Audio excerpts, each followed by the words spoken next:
प्यारे दोस्त नमस्कार। कैसे हैं आप सभी लोग। उम्मीद करता हूं बहुत अच्छे होंगे, शानदार होंगे और बहुत ही बेहतरीन तरीके से आप सभी दोस्तों की तैयारी चल रही होगी। मैं आपका भाई संदीप चौधरी आप सभी के सामने एक बार फिर से उपस्थित हूं और आज हम लोग पढ़ने वाले हैं सिटिंग अरेंजमेंट की चौथी क्लास। मेरे प्यारे दोस्तों, अब तक की क्लासों में मैंने आपको जो केंद्र की ओर वाले क्वेश्चन है, बहुत क्वेश्चन कराए और मुझे एक बार थम्स अप करके पहले आप लोग ये जल्दी से बताओ कि जितना अब तक हमने पढ़ा है वो सब आपको प्रॉपर बेहतरीन तरीके से समझ में तो आया है ना। सभी प्यारे दोस्त बताओ समझ में तो आया है ना। जितने भी साथी हैं एक बार जल्दी जल्दी से बताएंगे। तो मेरे सभी प्यारे दोस्त बताएंगे कि सबसे पहले बताएंगे कि इस क्वेश्चन का करेक्ट जवाब क्या है। एक बहुत सुंदर सा क्वेश्चन आपके सामने है। 6 मित्र हैं, अजय, नीतू, सीमा, कविता, मनोज और विजय। सवाल ने बोला है उनकी पीठ, ध्यान से सुनना, केंद्र की ओर है। कई बार बच्चा बस इतना पढ़ लेता है कि केंद्र की ओर है और ये पढ़ता ही नहीं है कि केंद्र की ओर मुंह है या केंद्र की ओर पीठ है। अरे आप खुद सोचो कि अगर पीठ केंद्र की ओर है तो मुंह कहां है, तो मुंह तो बाहर ही होगा ना। तो मेरे प्यारे गुड्डा, इसका मतलब बड़ा सीधा सा ये बना कि ये जो टोटल व्यक्ति है, ये जो टोटल व्यक्ति हैं, ये टोटल व्यक्ति कितने हैं? 6। ऐसे ये कह रहा है कि इनका मुंह केंद्र के बाहर की ओर है। क्यों? क्योंकि अगर पीठ केंद्र की ओर है तो मुंह बाहर ही तो होगा। मुंह बाहर की ओर होने का मतलब है कि इनका मुंह ऐसे होगा। और मेरे प्यारे गुड्डा, आप एक चीज और समझो कि अगर मानकर चलो कल तक हम क्वेश्चन पढ़ रहे थे और मुंह केंद्र की ओर था, ये केंद्र की ओर है तो मतलब इधर है, तो इसका मतलब ये सामने देख रहा है हमारी तरह, तो हमारा राइट यहां इसका राइट होता था। हाँ या ना? ये वो केस था जब केंद्र की ओर की बातें चल रही थी। बोलो हाँ या ना। लेकिन अब जो क्वेश्चन आपके सामने बोर्ड पर है, क्या ये केंद्र की ओर है? ये केंद्र से बाहर है। ये केंद्र से बाहर की ओर है। बात समझ में आ गई? मैंने बोला तो अब तक राइट इधर था। एक बार जोरदार तरीके से बता देना कि ये कितने लोगों की समझ में आ गया कि केंद्र अब तक अंदर था, केंद्र की ओर मुंह था तो राइट इधर था, अब केंद्र से बाहर है तो राइट इधर होगा। ये स्टेप अगर समझ में आ गया तो दुनिया की कोई ताकत नहीं है जो तुमसे क्वेश्चन गलत करवा दे। मुझे बस ये बताओ कि भैया राइट इधर चलेगा, ये हमें समझ में आ गया। जब केंद्र की ओर था तो राइट इधर चलता था हमारी तरह। केंद्र से बाहर होगा तो जो हमारा लेफ्ट होगा वो इसका राइट होगा, जो हमारा राइट होगा वो इसका लेफ्ट होगा। मेरे प्यारे गुड्डा, तो इसका मतलब इस बार मैं इधर चलूंगा, ये पॉइंट छोड़ के यहां बिंदु लगाऊंगा, इस पॉइंट को छोड़ के यहां बिंदु, यहां से यहां, यहां छोड़ के यहां और यहां से यहां। जो बिंदु है वो राइट है और जो बिंदु नहीं है वो लेफ्ट है। 100 बातों की एक बात, वो अगर केंद्र की ओर मुंह होगा तो हमारा राइट और उसका राइट सेम है, हमारा लेफ्ट और उसका लेफ्ट सेम है। अगर केंद्र से बाहर है तो हमारा राइट और उसका लेफ्ट बदल जाएगा। सबसे पहले बोला कि मनोज, सीमा और नीतू के बीच में है। हटाओ इस लाइन को, यहां से क्वेश्चन करना ही नहीं है। क्वेश्चन कौन किसके बीच में है, कौन किसके सामने है, वहां से नहीं करना। दाएं बाएं से पकड़ो। अजय सीमा के बाईं ओर ठीक बगल में मानकर चलो कि ये सीमा है और सीमा के बाईं ओर, सीमा का बायां इधर होगा और यहां पर अजय हो जाएगा। अजय सीमा के बाईं ओर होगा, सीमा के बाईं ओर अजय हो गया ठीक बगल में। कोई डाउट है क्या यहां तक? आगे पढ़ो। यहां पर बोला था कि मनोज सीमा और नीतू के बीच में है, तो मैं यहां पर मनोज को लिखूंगा। मेरे प्यारे गुड्डा ये सीमा है, यहां पर नीतू लिखूंगा, ये बीच में हो जाएगा। क्वेश्चन कह रहा है कि कविता नीतू की पड़ोसी नहीं है, मतलब नीतू के पास कविता नहीं बैठेगी, तो कविता कहां बैठेगी? कविता यहां बैठेगी। और मेरे प्यारे दोस्त यहां कविता बैठेगी तो यहां कौन बैठेगा? यहां पर विजय बैठेगा, क्योंकि विजय ही बचा हुआ है जिसका नाम हमने अब तक नहीं रखा है। यहां विजय बिठा दो, क्वेश्चन खत्म। इसमें क्या है बताओ? कोई दिक्कत आई क्या? बोलो ना, अरे बोलो, कोई दिक्कत आई क्या इस क्वेश्चन में? लाजवाब, मतलब अंदर से प्रसन्नता हो रही है कि नहीं क्वेश्चन करने के बाद? मेरे गुड्डा कुछ भी दिक्कत नहीं आएगी। इसे कहते हैं कॉन्फिडेंस आना, आत्मविश्वास आना। और तुम्हारी समझ में आ रहा है, ये मेरे लिए बड़ी बात है, मेरे लिए इससे बढ़कर कुछ है नहीं। सवाल कह रहा है कि सीमा के दाईं और तीसरे पर कौन है? सीमा के दाईं और तीसरे पर, सीमा का दाईं 1 2 3 विजय होगा। ये क्वेश्चन समझ में आना, क्वेश्चन पर कॉन्फिडेंस आना, इस पर आत्मविश्वास बढ़ना, ये किस चीज की ओर इंडिकेट करती है? क्या है ये? है सिलेक्शन का नजदीक आना, सिलेक्शन का नजदीक आना। और मेरे प्यारे गुड्डा, किस्मत भी एक दिन बदल जाएगी अगर मेहनत ढंग से होगी तो। परेशान नहीं होना है। नेक्स्ट क्वेश्चन दूंगा, कर दोगे? बोलो कर दोगे? नेक्स्ट क्वेश्चन पर चल रहा हूं इस उम्मीद के साथ कि आप आंसर कर देंगे। बोलो जल्दी से क्या जवाब है? क्वेश्चन आपके सामने है, क्या जवाब होगा सॉल्व करेंगे। 6 दोस्त हैं फिर से इस क्वेश्चन में, बड़ी बात नहीं है इस क्वेश्चन को करना। ये 2 व्यक्ति, 4 व्यक्ति, 6 व्यक्ति। मुंह कहां है? इनका मुंह केंद्र की विपरीत दिशा में है, विपरीत में, केंद्र के विपरीत में है। मैंने कहा केंद्र का विपरीत ये हो गया। मेरे प्यारे वीर, मेरे भाई, मेरी बहन, इधर इधर राइट होगा, क्योंकि केंद्र से बाहर मुंह है। राइट और लेफ्ट इस बात पर डिपेंड करता है कि मुंह केंद्र की ओर है या केंद्र से बाहर है। हमने क्या बोला? यहां पॉइंट हटाओ बिंदु, पॉइंट हटाओ बिंदु, पॉइंट हटाओ बिंदु, पॉइंट हटाओ बिंदु, पॉइंट हटाओ बिंदु। जो बिंदु है वो राइट है, जो बिंदु नहीं है वो लेफ्ट है। सुनो ध्यान से, कैसे करेंगे? ध्यान से सुनना, कैसे करेंगे। वंश रजत के दाईं ओर दूसरे स्थान पर है, कुछ मत करो, बस रजत को बिठा दो। रजत यहां आ गया। सवाल ने कहा कि वंश रजत के दाईं ओर दूसरे पर है, तो रजत का दायां ये इधर ही तो चलेगा, पहला और ये दूसरा। यहां पर वंश को लिख देंगे। मेरे प्यारे दोस्त, वंश रजत के दाईं ओर दूसरे पर है, रजत का दायां पहला, दूसरा, खत्म। आगे बढ़ो। अरुण प्रिया और रजत का पड़ोसी नहीं है। अरुण प्रिया और रजत का पड़ोसी नहीं है, कोई बात नहीं, आगे बढ़ते हैं।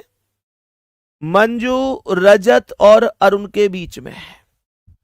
मंजू को यहां बिठाऊंगा तो वंश और रजत के बीच में आएगी, तो मंजू यहां से हटाओ और यहां लिख दो, ये मंजू है। मंजू रजत और अरुण के बीच में है, ये रजत है, ये अरुण लिख दो। इनके बीच में मंजू का नाम आ गया। सवाल ने बोला कि अरुण और प्रिया रजत के पड़ोसी नहीं है, तो अरुण और प्रिया रजत के पड़ोसी नहीं है।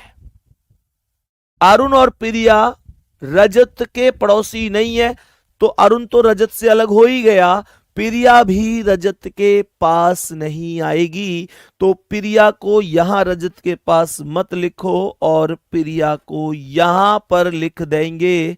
सवाल में बच गया केवल और केवल भावना, केवल और केवल ये नाम, और ये हो गया क्वेश्चन खत्म।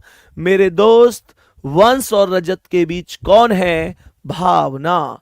बी ऑप्शन करेक्ट आंसर है। एक बार प्यारा सा एक अगर दिल हो जाए कि भैया मजे आ गए, टॉपिक में डायग्राम सेम बना है, तो मैं भी खुश हो जाऊंगा अंदर से कि यार फिर तो मेरा पढ़ाना सफल हो रहा है। जल्दी जल्दी बोलो, जल्दी जल्दी बोलो, क्या मैं जो पढ़ा रहा हूं आपको समझ में आता है? बताओ जल्दी से, क्या मैं जो पढ़ा रहा हूं आपको प्रॉपर समझ में आता है? नेक्स्ट क्वेश्चन पर चलेंगे, अब आगे बढ़ेंगे गुड्डा जी, आगे बढ़ेंगे भाई। नेक्स्ट क्वेश्चन का आंसर बताएंगे क्या होगा। बहुत बढ़िया, आपके ये दिल मुझे कॉन्फिडेंस देते हैं कि भाई संदीप गजब पढ़ा रहे हो, और अगले क्वेश्चन को फिर से एक दुगनी मेहनत से पढ़ाऊंगा। इस बार व्यक्तियों की संख्या 6 नहीं है, सवाल एक स्तर बढ़ चुका है। इस बार सवाल में 6 नहीं 8 व्यक्ति है, सवाल एक स्तर बढ़ चुका है। कोई बात नहीं, बढ़ने दो, हम सॉल्व करने के लिए बैठे हैं। सवाल में बताएंगे कि टोटल 8 व्यक्ति हो गए, हमने कहा 2 4 6 और 8। सवाल ने कहा केंद्र के विपरीत मुख करके बैठे हैं। केंद्र के विपरीत बोला है, ये केंद्र है पर इस केंद्र के विपरीत बोला है। राइट इधर चलेगा, पॉइंट छोड़ो बिंदु, पॉइंट बिंदु, पॉइंट हटाओ बिंदु, पॉइंट हटाओ बिंदु, पॉइंट हटाओ बिंदु, पॉइंट हटाओ बिंदु, पॉइंट हटाओ बिंदु। ये जितने भी बिंदु हैं सब राइट है, जितने बिंदु नहीं है वो लेफ्ट हैं। सवाल पर आ जाओ। बोला कि बी ई का पड़ोसी है, बी ई के पास बैठा है, इसका मतलब ये हुआ बी ई का पड़ोसी है। पर यहां से कुछ समझ में नहीं आया कि मैं बिठाऊं कहां। फिर बोला तथा ए के दाईं ओर चौथे स्थान पर है। ओ भाई साहब, मानकर चलो ये ए है, ए के दाईं ओर चौथे स्थान पर है, पर कौन है? ए के दाईं ओर चौथे स्थान पर कौन है? तो कैसे पता चलता है? जब हम माइंड में क्लिक करते हैं तथा और एवं अथवा तथा लेकिन किंतु परंतु इन सब का प्रयोग तो पहले वाले के लिए ही होता है। तो इसका मतलब ए के दाईं ओर चौथे स्थान पर बी आएगा, क्योंकि बी और ई में पहले बी का नाम आया है। तो ए के दाईं ओर चौथे पर बी आएगा, ए के दाईं ओर चौथे पर बी आएगा, तो बी को यहां लिखो, ए के दाईं ओर 1 2 3 4 बी हो गया। सवाल ने कहा कि बी और ई पड़ोसी है, बी ई का पड़ोसी है, तो इतना कन्फर्म है कि बी के पास ई या तो यहां आएगा या तो यहां आएगा, लेकिन कहां आएगा ये कह पाना अभी मुश्किल है। आगे क्वेश्चन क्या कह रहा है? आगे क्वेश्चन कह रहा है कि ई तथा एफ के मध्य 2 व्यक्ति हैं। मेरे प्यारे गुड्डा, ई और एफ के मध्य 2 व्यक्ति हैं। एक काम ना कर लूं, 2 डायग्राम साथ साथ ना ले लूं, मजा आ जाएगा बहुत अच्छी तरीके से। फिर एक डायग्राम को गलत कर देंगे, एक को सही कर देंगे। मतलब मैं ये कहना चाह रहा हूं आपसे कि ये मानकर चलो 8 व्यक्तियों की एक वैल्यू मैं यहां लिखूं और कहूं कि केंद्र से बाहर मुंह है, और ये इन सब के राइट कह दूं, और सवाल के आधार पर यहां ए रख दूं, यहां बी रख दूं। इसने कहा था कि बी ई का पड़ोसी है, तो यहां पे ई इधर मान लेता हूं, यहां ई को इधर मान लेता हूं। सही है? बोलो। अब सवाल ने कहा कि ई तथा एफ के मध्य केवल 2 व्यक्ति हैं। अगर ये ई है तो इधर 2 व्यक्ति आएंगे मध्य में, तो यहां तो ए बैठा है, तो इधर ये 2 व्यक्ति ले लो और एफ को यहां बिठा दो। सही है? ई और एफ के मध्य ये दो व्यक्ति हो जाएंगे। ऐसे ही यहां ई के इधर देखूंगा तो दो व्यक्ति, यहां तो ये है, तो इधर एक व्यक्ति, दो व्यक्ति लेकर यहां एफ को बिठा देंगे। इन दोनों डायग्राम में अब टक्कर चलेगी, टक्कर, कि तू सही है कि मैं सही हूं, पर सही एक ही है। देखें कौन सा, देखें कौन सा। सवाल कह रहा है जी और एच के मध्य केवल 3 व्यक्ति हैं। तो मेरे प्यारे गुड्डा कोई बात ना है, जी और एच की वैल्यू अभी देख लेंगे कि कहां आएगा। सवाल कह रहा है कि बी जी का पड़ोसी नहीं है, बी जी का पड़ोसी नहीं है। ध्यान से सुनना, एक चीज पहले बहुत अच्छी सी सुनो। तुम्हें पता है जब 8 व्यक्ति बैठे हुए हों और आपसे यह कहे कि जी और एच के मध्य 3 व्यक्ति हैं, जी और एच के मध्य 3 व्यक्ति हैं, ये आपसे बोले, तो एक बात जो हमेशा आपको ध्यान रखनी है, 8 व्यक्तियों में अगर 3 व्यक्ति बीच में आएंगे तो जी और एच आमने सामने ही आएंगे। इस बात को ध्यान रखना, जी और एच आमने सामने ही आएंगे। तो आमने सामने की दोनों जगह खाली होनी चाहिए। यहां आमने तो है पर सामने नहीं है, सामने ई बैठा है। यहां आमने तो है पर सामने एफ बैठा है। तो जी और एच निश्चित रूप से यहां और यहां आएंगे। एक बात और सुनो, बी जी का पड़ोसी नहीं है तो जी यहां नहीं आएगा, जी यहां आएगा। और मेरे प्यारे गुड्डा बी यहां आएगा। आप देख सकते हैं कि बी जी का पड़ोसी नहीं है। सॉरी, यहां पे कौन था, ये बी तो था, जो व्यक्ति बोले थे जी और एच, हां तो एच यहां आएगा। आप देख सकते हैं जी और एच के मध्य 3 व्यक्ति, जी और एच के मध्य ये इधर से देखो या इधर से 3 ही आएंगे। ऐसे ही जी और एच के मध्य 3 व्यक्ति यहां देखूंगा तो यहां आमने है पर सामने नहीं है, आमने है सामने, तो यहां पे आएंगे। और बी के पास जी यहां नहीं आएगा तो यहां आएगा और एच यहां आएगा। मेरे प्यारे गुड्डा मामला एकदम ऐसे चल रहा है, बिल्कुल तलवार पे, तलवार की धार पे, कोई सा भी गलत हो सकता है। सवाल यहां पर लिख रहा है कि डी सी के बाईं ओर तीसरे स्थान पर है, सी के बाईं ओर तीसरे पर है, तो सी को यहां लिखो, सी के बाईं ओर 1 2 3, यहां डी आ गया। और मेरे प्यारे दोस्त यहां भी सी के बाईं ओर 1 2 3 डी आ गया। मेरे सभी प्यारे दोस्त ध्यान से सुनेंगे, सभी प्यारे साथी ध्यान से सुनेंगे। क्या हर एक स्टेप दोनों में ओके हुआ है? चेक करो, क्या हर एक स्टेप दोनों में ओके है? पहला कह रहा है बी ई का पड़ोसी है, बी यहां भी ई का पड़ोसी है, बी यहां भी ई का पड़ोसी है।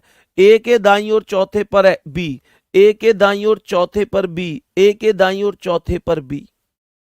सवाल कह रहा है ई तथा एफ के मध्य केवल 2 व्यक्ति, ई और एफ के मध्य 2 व्यक्ति, ई और एफ के मध्य 2 व्यक्ति, जी तथा एच के मध्य 3 व्यक्ति, जी तथा एच के मध्य 3, जी तथा एच, जी तथा एच के मध्य यहां भी 3 है।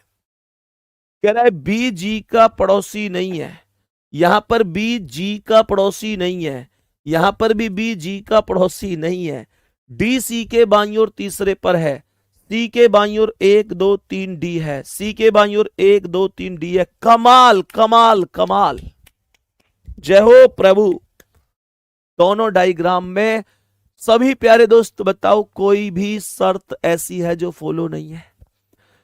जल्दी से बताओ, दोनों में, दोनों में बताओ। अब अकॉर्डिंग टू ऑप्शन ही जाऊंगा, क्या करूं? ए के पड़ोसी हो सकते हैं कौन? इसमें बन रहे हैं ए के पड़ोसी जी और डी, तो यहां पर जी और डी ऑप्शन में है, यहां बन रहे हैं जी और सी। अब सी और जी का कोई ऑप्शन नहीं है, इस वजह से मैं सी ऑप्शन के साथ जाऊंगा, हालांकि ये पॉसिबिलिटी भी तो है। जल्दी से बताओ, इसका मतलब ये एक ऐसा सवाल जिसके 2 डायग्राम दोनों के दोनों सुपर से ऊपर। लेकिन मेरे प्यारे गुड्डा, ऐसे केस में मैं ऑप्शन के आधार पर जाऊंगा, पर अगर यहां क्वेश्चन होता ज्ञात नहीं कर सकते तो ये क्वेश्चन खेल खेल देता, ये क्वेश्चन खेल खेल देता और मेरे प्यारे गुड्डा मामला गोल हो जाता। दोनों डायग्राम फिलहाल सही है, पर आंसर सी होगा क्योंकि वहां पर है नहीं। बात समझ में आ गई? नेक्स्ट क्वेश्चन पे चलूं? यहां तक ओके है सभी चीजें? जल्दी जल्दी से बोलेंगे, सब कुछ यहां तक एकदम ओके है। आगे बढ़ते हैं। बहुत बढ़िया। 2 नंबर को दोबारा देख लो। ओपीडी होगा, ऑप्शन डी होगा। बेटा इसमें जी और एच नहीं है ना, ये के पड़ोसी, कोई दिक्कत नहीं है। नेक्स्ट क्वेश्चन पर आएंगे, बताएंगे इसका आंसर क्या है। सवाल का आंसर बताएंगे। एक और बड़ा प्यारा सा सवाल है। सवाल का आंसर बताएंगे कि क्या होगा। 8 लड़कियां बैठी हुई है एक वृत्ताकार मेज के चतुर्दिक मेज के केंद्र से विमुख होकर। केंद्र से विमुख होकर का मतलब है केंद्र से बाहर की ओर। भाई ज्ञात नहीं कर सकते तो तभी लगाओगे ना जब ऑप्शन में होगा। जब ऑप्शन में है ही नहीं, ज्ञात नहीं कर सकते, तो कैसे लगाओगे बताओ। ये चीजें तो पूछी जा चुकी है प्रीवियस ईयर में, कोई कुछ नहीं कर सकता है। बताओ, ध्यान से सुनो गुड्डा। तो मैंने कहा चतुर्दिक मेज के केंद्र की ओर है, कहने का मतलब 2 4 6 8। केंद्र से विमुख होकर मतलब केंद्र से बाहर, विमुख होता है बाहर की ओर। तो यहां पर गुड्डा ये राइट होंगे, ये राइट हो जाएंगे। सही है, बहुत सही है। अगर होता तो फिर कांट बी डिटरमाइंड ही लगता, ज्ञात नहीं कर सकते ही लगता, क्योंकि दोनों केस से अलग अलग आंसर है ना। सवाल कह रहा है कि बी डी के बाईं ओर दूसरे स्थान पर है। अगर ये डी है तो डी के बाईं ओर पहला दूसरा ये बी हो जाएगा। बी डी के बाईं ओर दूसरे पर है। एफ बी के बाईं ओर तीसरे स्थान पर है। एफ बी के बाईं ओर तीसरे पर, तो बी का बायां 1 2 3 यहां पर एफ है। सवाल कह रहा है ए एफ के बाईं ओर दूसरे स्थान पर है, तो एफ के बाईं ओर 1 2 यहां पर ए है। फिर कह रहा है सी ए के बाईं ओर दूसरे स्थान पर है, सी ए के बाईं ओर 1 2 यहां पर आएगा। कह रहा है जी ई के बाईं ओर तीसरे स्थान पर है, ई के बाईं ओर तीसरे पर।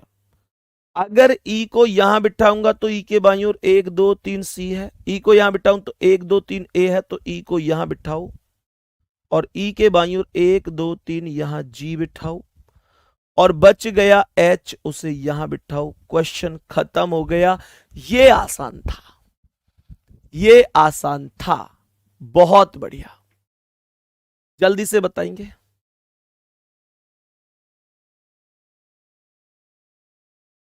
एक मिनट, दूसरा डायग्राम देख लो प्लीज। डी का बायां बोला है आपने, सी का दायां कर दिया। चेक कर लेते हैं, कोई दिक्कत नहीं है। सवाल दूसरे डायग्राम देखते हैं। बीई का पड़ोसी है, बीई का पड़ोसी है, ए के दाईं ओर चौथे पर है। ए के दाईं ओर चौथे पर कौन है? बी है। ई और एफ के बीच 2 व्यक्ति हैं, ई और एफ के बीच 2 व्यक्ति हो गए। जी तथा एच के मध्य 3 व्यक्ति हैं, तो जी और एच के मध्य 3 हो गए। बी जी का पड़ोसी नहीं है, बी जी का पड़ोसी नहीं है। डी सी के बाईं ओर तीसरे पर है, तो सी के बाईं ओर 1 2 3। सही तो है यार, एकदम सही तो है। क्यों भाई? चलो इसमें क्वेश्चन पूछते हैं। सवाल को ध्यान से सुनना भाई, यहां क्वेश्चन पूछने का तरीका बदला हुआ है। क्वेश्चन पूछने का जो तरीका है इस क्वेश्चन में वो चेंज किया गया है। सुनो ध्यान से, सवाल को पढ़ना एक बार क्या कह रहा है। सवाल को एक बार सभी प्यारे दोस्त पढ़ो, क्या कह रहा है। सवाल को ध्यान से सुनना। कह रहा है 4 विकल्पों में से 3 एक निश्चित तर्क के आधार पर समान है। मतलब इन 4 ऑप्शन में से तीन ऐसे हैं जो आपस में समान हैं और एक ऐसा जो सबसे अलग है। अलग ढूंढना है। पहला कह रहा है ए सी ई। मेरे दोस्त अगर ए से शुरू करूं तो अल्टरनेट में सी आया और फिर अल्टरनेट में ई आया। अल्टरनेट का मतलब एक एक छोड़कर, तो यहां एंटी क्लॉकवाइज चलूं तो सी आया फिर ई आया, एक एक के गैप के बाद। दूसरा कह रहा है डी बी एच, तो यहां डी चलो, डी से अल्टरनेट में बी आया और बी से एच आया, ये भी सही है। फिर लास्ट वाला सी ई एफ, तो लास्ट वाला सी आया फिर ई आया फिर एफ आया अल्टरनेट में। फिर सी वाला है डी एच जी, तो डी और एच तो आमने सामने है। इसका मतलब क्या है? इसका मतलब हुआ कि जो आंसर आएगा वो सी ऑप्शन ही करेक्ट होगा, सी ऑप्शन ही राइट आंसर हो जाएगा, इसमें कोई डाउट नहीं है। बात समझ में आई कि नहीं? यहां तक ओके हुआ कि नहीं? चलो जी, और बताओ नेक्स्ट क्वेश्चन का आंसर क्या है। यहां पर व्रत नहीं है, इस बार वर्गाकार मेज बोला गया है। सवाल को ध्यान से सुनेंगे। सवाल में इस बार वर्गाकार मेज के चारों ओर व्यक्ति बैठे। कहां बैठे? वर्गाकार मेज के चारों ओर व्यक्ति बैठे हैं। तो वर्गाकार मेज के चारों ओर कैसे?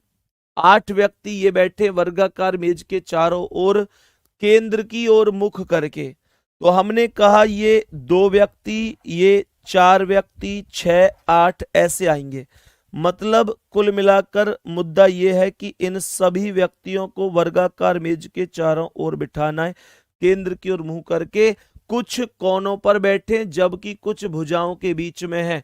तो यहां पर कुछ ये तो आ गए कोने पर, ये कोने पर आ गए 4।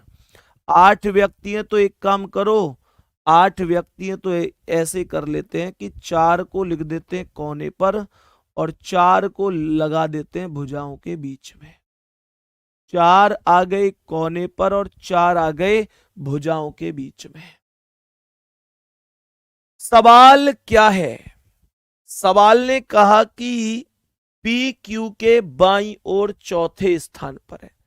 पहले तो ये समझो कि ये इन सबके राइट हो गए, ये इन सबके राइट हो गए। सवाल कर रहा है पी क्यू के बाईं ओर चौथे पर है। अगर ये क्यू है तो क्यू के बाईं ओर 1 2 3 4 यहां पर पी आएगा। एक और बात सुनो, अगर क्वेश्चन में आगे ये बोल दिया कि क्यू कोने पर बैठा है या पी कोने पर बैठा है तो मुझे ये स्थिति चेंज करनी पड़ सकती है।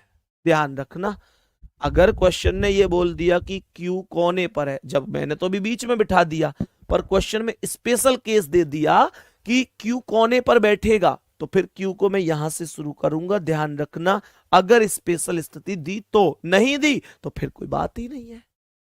आगे पढ़ेंगे। आगे क्या कह रहा है?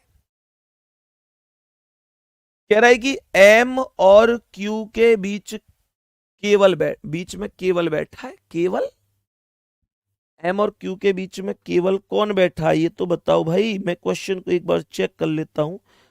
एम और क्यू के बीच में केवल का मतलब क्या है? एम और क्यू के बीच में ओ बैठा है, ऐसे लिखो। एम और क्यू के बीच में केवल ओ बैठा है, यहां पर ओ लिख लेना। सही है? एम और क्यू के बीच में केवल ओ बैठा है।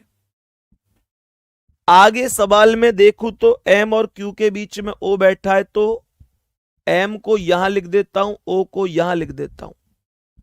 हालांकि ऐसा भी हो सकता है कि ओ इधर आ जाए, एम इधर आ जाए। यहां पर सवाल क्या कह रहा है? ध्यान से सुनना, ये समझ में कैसे आएगा ये केस सही है या गलत है, ये समझ में यहां से आएगा। आर एम के बाईं ओर ठीक बगल में, तो क्या एम के बाईं ओर यहां आर आएगा? यहां तो ओ बैठा है, तो इसका मतलब आप यहां मत लिखो, आप इधर साइड लिखो। क्या एम और क्यू के बीच ओ, तो ओ यहां आएगा, एम यहां आएगा, एम और क्यू के बीच में ओ आएगा और आर एम के बाईं ओर यहां पर आ जाएगा। सही है जी, यहां तक सही है। सवाल कह रहा है कि एन एल के दाईं ओर ठीक बगल में है, एन एल के दाईं ओर ठीक बगल में बैठा है और आगे फिर कह रहा है एल और पी दोनों, एल और पी कोनों पर बैठे हैं। लो भाई, पूरा खेल बिगाड़ दिया इसने। मैंने बताया था ना, मैंने बोला था ना तुमसे कि अगर ये शर्त दे दी तो खेल बिगड़ जाएगा। मेरे प्यारे गुड्डा, यहां से क्या सीखे? आप लोग कह रहे होंगे कि भैया इतना टाइम बिगड़ने के बाद आप देख रहे हैं। नहीं, मैं इतना क्वेश्चन तो जानता ही हूंगा। आप लोग जानते हैं कि मुझे इतनी तो अकल कम से कम होगी कि मैं जब ये शुरू में मैंने दो व्यक्ति बिठाए थे पी और क्यू, मैं पूरे क्वेश्चन पर तभी नजर मार लेता कि कहीं केंद्र वाला कॉन्सेप्ट, मतलब कोने वाला कॉन्सेप्ट तो नहीं बन रहा। लेकिन मैंने क्यों नहीं किया ऐसा? क्योंकि मुझे गलत करवाना ही था ये क्वेश्चन, क्योंकि आप लोगों को ये बता सकूं कि मेरे प्यारे गुड्डा, ये बात आप इतनी दिमाग लगाने के बाद यहां पढ़ रहे हो तो आपको पहले स्टेप को माइंड में ऐसे भी तो लेके चल सकते थे, जैसे इसने बोला पी क्यू के बाईं ओर है और मैंने सबसे पहले यही बनाया था कि क्यू के बाईं ओर इधर पी है। तो गुड्डा, पी को यहां शुरू में देख रहा था मेज के बीच में। मैंने आपसे बोला भी था कि अगर ऐसा हुआ तो केस बिगड़ जाएगा, और यही हुआ कि पी कोने पर बैठा था और हमने पी को बीच में बिठाया था। बात समझ में आ गई? तो मेरे प्यारे गुड्डा, इसका मतलब क्या है पता है? इसका मतलब हुआ कि जो आपने क्यू को बिठाया था ना, जो आपने क्यू को बिठाया था, इसका मतलब है कि क्यू को मेरे प्यारे गुड्डा आपको बिठाना चाहिए, आपको बिठाना चाहिए कि पी क्यू के, क्या कह रहा है ये, पी क्यू के बाईं ओर, क्यू के बाईं ओर। अगर ये क्यू है तो क्यू के बाईं ओर। सवाल कह रहा है पी क्यू के बाईं ओर, पी क्यू के बाईं ओर चौथे स्थान पर है। तो क्यू के बाईं ओर 1 2 3 4 यहां पर पी है। सवाल ने कहा एम और क्यू के बीच केवल ओ लिख लो, ओ बैठा है तो ओ को यहां लिख लो, एम को यहां लिख लो, एम और क्यू के बीच ओ हो गया। कह रहा है एन एल के दाईं ओर ठीक बगल में है, एन एल के दाईं ओर ठीक बगल में और आर एम के बाईं ओर ठीक बगल में। एम के बाईं ओर यहां पर आर आ गया। सवाल कह रहा है एल और पी दोनों कोनों पर बैठे हैं, तो एक कोने पर क्यू है, एक पर एम है, एक पर पी है, तो एक पर एल बिठा दो। सवाल कह रहा है पहले कि आर एम के बाईं ओर है, आर एम के बाईं ओर है तो ये आ ही गया, और एन एल के दाईं ओर ठीक बगल में, तो एल के दाईं ओर यहां पर एन आ जाएगा। और बच कौन गया? L M N O P Q R, S बच गया, उसे यहां लिखो। क्वेश्चन खत्म। जल्दी से बताओ, जल्दी से बताओ क्या बात ओके हुई? और एस कौन से ऑप्शन पर है? एस सी ऑप्शन पर लिखा हुआ है, एस लिखा हुआ है ऑप्शन नंबर सी पर। यही करेक्ट आंसर हो जाएगा। ऑप्शन नंबर सी एकदम राइट आंसर होगा। बात ओके है कि नहीं? जल्दी बोलो, माथा पच्ची पूरी होनी चाहिए, समझ में आएगा। और ध्यान से सुन लो मेरे प्यारे गुड्डा, प्रैक्टिस उस लेवल की होनी चाहिए कि क्वेश्चन जितनी जल्दी आप सॉल्व कर रहे हैं ना, उतना कोई आपके मुकाबले दूसरा होना नहीं चाहिए। और ये चीजें प्रैक्टिस से आएंगी, ये चीजें सभी की सभी प्रैक्टिस से आएंगी, इसलिए ध्यान जरूर रखनी है सभी चीजें। ठीक है, सुनो ध्यान से। सवाल पर आएंगे और बताएंगे इसका आंसर क्या है। सवाल पर आएंगे और बताएंगे कि इस प्रश्न का करेक्ट जवाब क्या है। ध्यान से सुनेंगे क्या कह रहा है, लेकिन इस बार हम पहले ही स्टेप को लेकर चलेंगे। ध्यान से सुनो, हम पहले से ही स्टेप को तय करके हुए चलेंगे कि भाई क्या मामला है। सवाल कह रहे अनु, दिलीप, ईश्वर, जाह्नवी, कोमल, पल्लवी, रिया और तारा एक वर्गाकार मेज के चारों ओर केंद्र की ओर मुंह करके बैठी है। तो सवाल में यहां पर बताएंगे कि टोटल कितने लोग हैं, 8। तो इस तरीके से बिठा दो। हमने कहा इन व्यक्तियों को बिठाओ। सवाल फिर से वही बात कह रहा है, कुछ कोनों पर है और कुछ भुजाओं के बीच में है। कुछ कोनों पर और कुछ भुजाओं के बीच में है। सुनो ध्यान से। तो ये यहां पर 1 व्यक्ति, 2 व्यक्ति, 3 व्यक्ति, 4 व्यक्ति, ये तो भुजाओं के बीच में हो गए। और ये जो व्यक्ति हैं, ये व्यक्ति हो गए कोनों पर, और ये हो गए इन सब के राइट।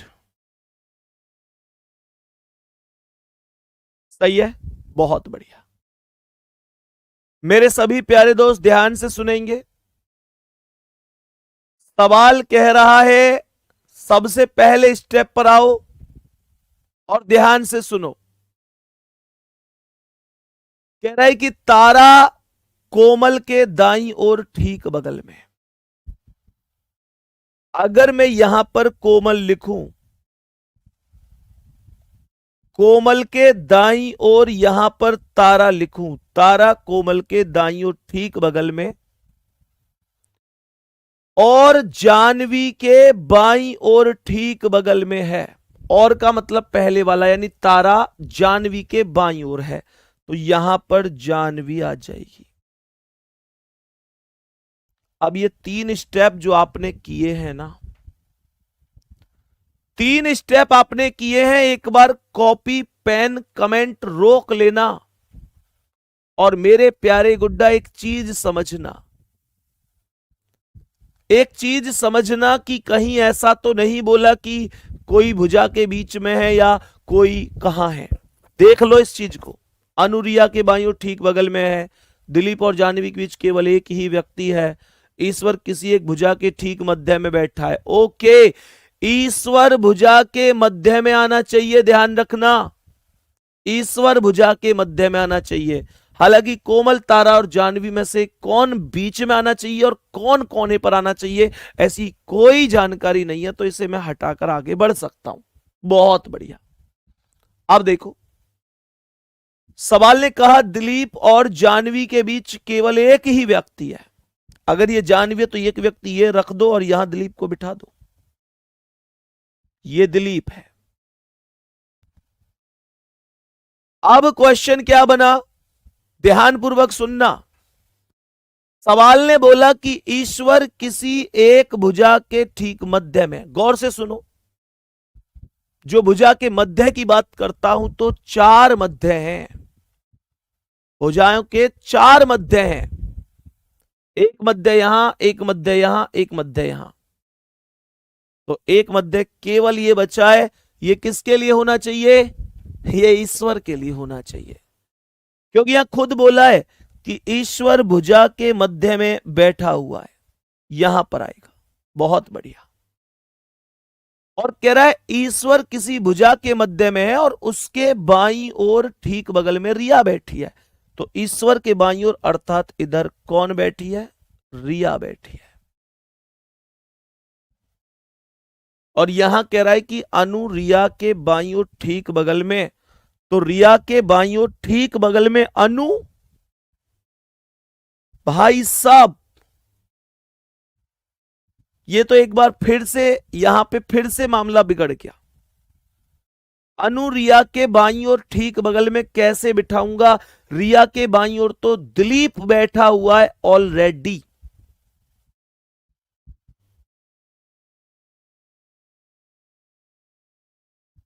सवाल कह रहा है कि उसके बाईं ओर ठीक बगल में रिया बैठी है, तो यहां पर तो व्यवस्था ही बिगड़ गई। और दाईं ओर ठीक बगल में कोमल बैठी है।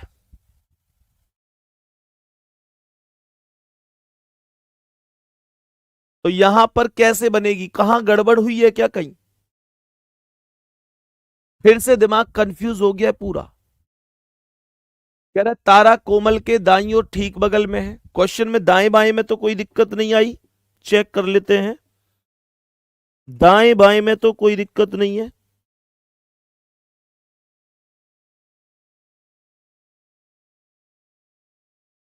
सबसे पहले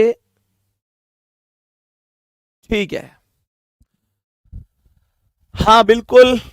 सवाल में मेरे प्यारे दोस्त ध्यान से सुनो, कोमल को जो भुजा के बीच में बिठाया है, कोमल को कोने से लेकर शुरू करते हैं इस बार।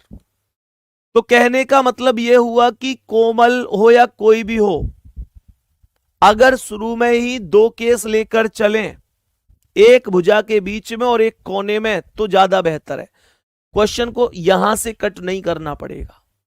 कोने से लेकर चलें एक बार, सभी दोस्त थम्स अप करेंगे क्या? एक बार कोने से लिखकर शुरू करें कोमल को। जो कोमल है उसे एक बार कोने से लिखकर शुरू करते हैं, कोने से, कि भाई कोने पर बैठी हुई है, कोने पर बैठी हुई है, इस स्टेप से लेकर शुरू करते हैं कि भाई कोने से बैठी हुई है। तो मेरे प्यारे दोस्त मानकर चलो ये कोमल हो गई, ये कोमल है।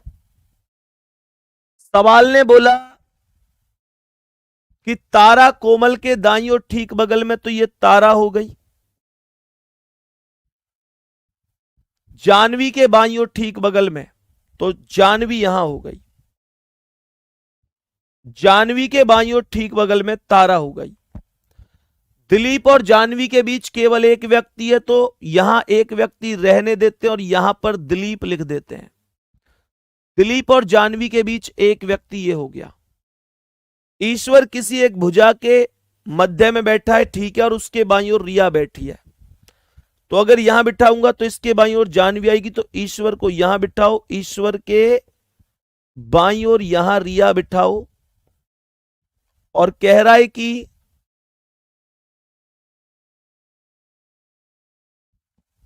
और दाईं ओर ठीक बगल में कोमल, तो ईश्वर के दाईं ओर कोमल आ गई। ठीक है, सवाल खत्म हो गया लगभग लगभग, क्योंकि यहां पर अब हर एक स्टेप लगभग ओके है। जैसे पहला, तारा कोमल के दाईं ओर ठीक बगल में, तारा कोमल के दाईं ओर ठीक बगल में, जानवी के बाईं ओर ठीक बगल में, ये भी सही है। अनु रिया के बाईं ओर ठीक बगल में, तो रिया के बाईं ओर यहां पर अनु बिठाएंगे, और यहां पर कौन आएगा?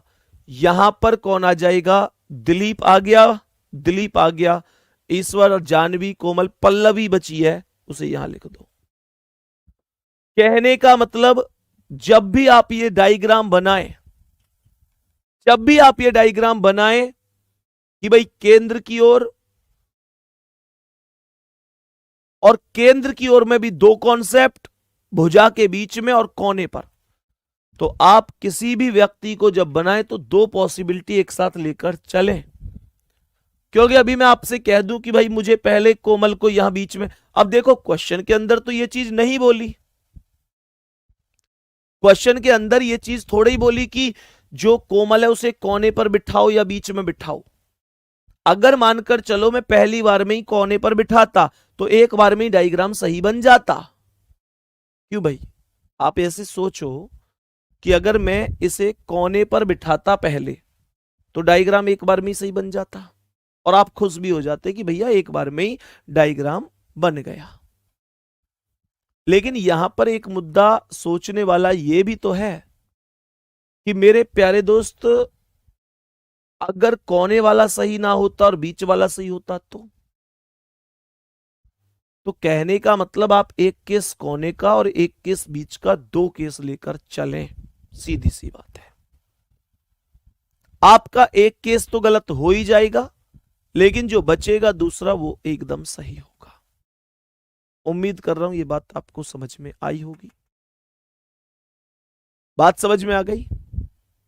सवाल यहां पर बोल क्या रहा है? पल्लवी के दाईं ओर ठीक बगल में कौन है?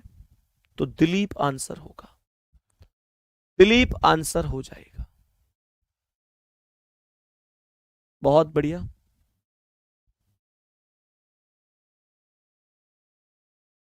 बहुत बढ़िया। आंसर हो जाएगा ऑप्शन नंबर बी। आंसर हो जाएगा ऑप्शन नंबर बी। कोई दिक्कत नहीं है, बात यहां तक समझ में आ गई। आगे बढ़े, नेक्स्ट क्वेश्चन पर बताएंगे इसका आंसर क्या है। इस सवाल में 8 व्यक्ति हैं और 8 व्यक्ति आयताकार मेज के परतः बैठे हैं। तो ये 2 4 6 8 ऐसे बिठा दिए। वही बात है कि 4 मेज की भुजाओं के बीच में है, ये ऐसे, और 4 व्यक्ति बैठेंगे कोनों पर, ये इनके राइट हो गए। सवाल का सबसे पहला स्टेप, सवाल कह रहा है कि टी वी के दाईं ओर तीसरे स्थान पर बैठा है।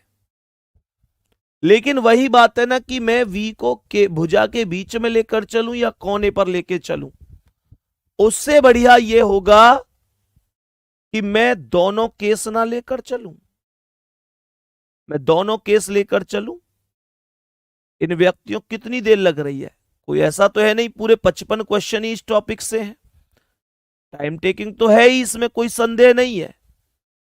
तो मेरे प्यारे दोस्त, मैं क्या करूंगा, दोनों केस ले लूं। टी वी के दाईं ओर तीसरे पर है, अगर वी ये है तो वी के दाईं ओर 1 2 3 यहां टी आएगा। यहां वी को हमने बीच में बिठाया, यहां बिठा देते हैं। वी के दाईं ओर 1 2 3 टी को यहां बिठा दिया। कह रहा है लेकिन टी यू के बगल में नहीं बैठा है। कोई बात नहीं, आर क्यू के दाईं ओर दूसरे पर है, आर क्यू के दाईं ओर दूसरे पर है, और एस यू के दाईं ओर दूसरे पर है, पी क्यू के दाईं ओर तीसरे स्थान पर है। ध्यान से सुनो, सवाल ने कहा कि पी टी यू के ठीक बगल में नहीं है। तो टी यू के बगल में नहीं, तो इसका मतलब यू यहां नहीं आ सकता और यू यहां नहीं आ सकता। यहां भी यू यहां नहीं आ सकता और यू यहां नहीं आ सकता। बात समझ में आ गई। सवाल यहां पर क्या कह रहा है, आर क्यू के दाईं ओर दूसरे पर है और एस यू के दाईं ओर दूसरे पर है। अब यू यहां तो आ नहीं सकता। अगर मैं यू को यहां बिठाऊंगा तो यू के दाईं ओर दूसरे पर भी बैठा है, तो यहां भी यू नहीं आएगा। मेरे गुड्डा में यू को यहां बिठाऊंगा तो यू के दाईं ओर दूसरे पर टी बैठा है, यहां भी यू नहीं आएगा। बात समझ में आई? क्योंकि सवाल ने यह बोला कि एस यू के दाईं ओर दूसरे पर है।